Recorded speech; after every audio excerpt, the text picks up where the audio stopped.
لا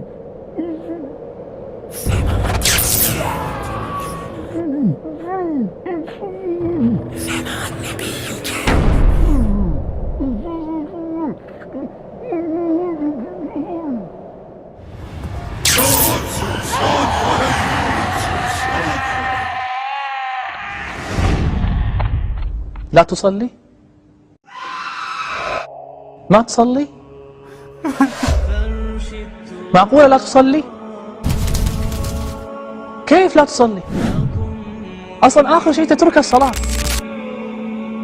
أنا ما أدري كيف تستحمل هذه الحياة بلا صلاة. بلا صلاة؟ ما سلككم في سقر. شارب الخمر ليس بكافر، الزاني ليس بكافر. ما سلككم في سقر. المرابي ليس بكافر، آكل الحشيش والمخدرات ليس بكافر. قالوا لم نك من المصلين. وإنما جاء في الصلاة قول النبي صلى الله عليه وسلم: العهد الذي بيننا وبينهم الصلاة، فمن تركها فقد كفر. بين المرء والكفر والشرك ترك الصلاة. الصلاة تأخذ من وقتك كم؟ 5 دقائق؟ 10 دقائق؟ 5 صلوات كم يعني؟ 50 دقيقة في اليوم الواحد، وأكثر من 23 ساعة لك، فقط 50 دقيقة لله، وهو يقول لا.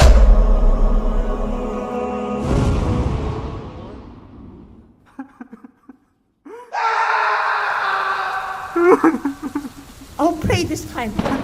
I will pray. Allah, please send me back. Tell these angels, hold me down for a second. Send me back, just 2 minutes. Send me back. Oh, let me die with my head on the ground in sajda.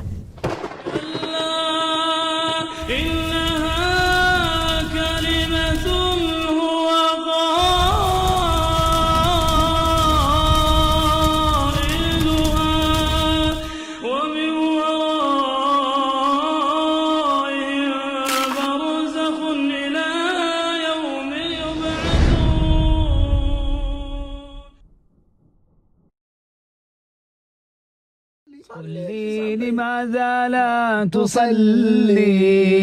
Brother, I drink alcohol, I take drugs, I have a girlfriend and I'm sleeping with her. يا تارك الصلوات قل لي. How can I be committing all of these sins and pray? That's disrespectful, or that makes me a hypocrite. إن الحياة بلا صلاة. I tell you no. That's why we pray, because we're not perfect. We're sinners. We do wrong. موت فيا مسكين. The salah is there to remove the filth and the evil from your life.